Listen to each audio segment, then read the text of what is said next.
Now, the number of wildfires around the country is increasing every year, but the amount of money that the feds are shelling out to fight those fires is being cut a lot. And that could mean state governments like ours will have to foot more of the very expensive bill. News 13's Scott Daniels is live in the Newsplex with more on that. Scott? Dick, the head of the U.S. Forest Service was in town today from D.C. He says with the fires in the state and an active fire season around the country, their budget to pay firefighters will run out this summer. The head of the United States Forest Service flew over the Gila today to catch a glimpse of the Whitewater Baldy fire.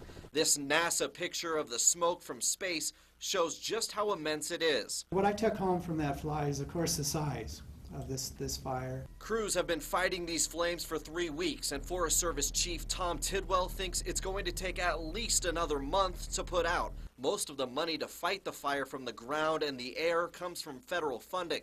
The Forest Service is worried because over the past 2 years, Congress has slashed federal funding for wildfire suppression and prevention by $500 million, a 15% cut. We feel that the amount of funding that we have available for fire suppression this year will provide for a moderate fire season. But Tidwell says this fire season won't stay moderate for long. Things are expected to heat up around the country. An active fire season would mean dipping into other funds. But that doesn't factor into the decisions that we're making.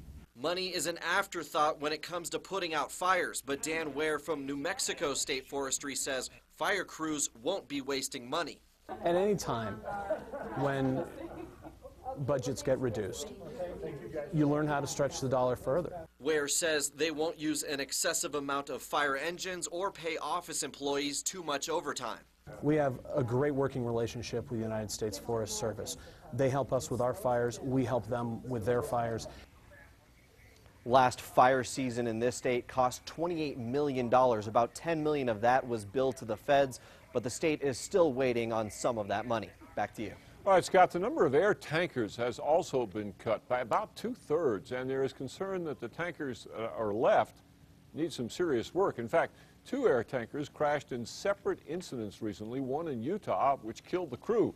Investigators are on that scene today trying to figure out what went wrong. The other made a belly landing in Nevada after it had trouble with its landing gear. That crew was not seriously hurt.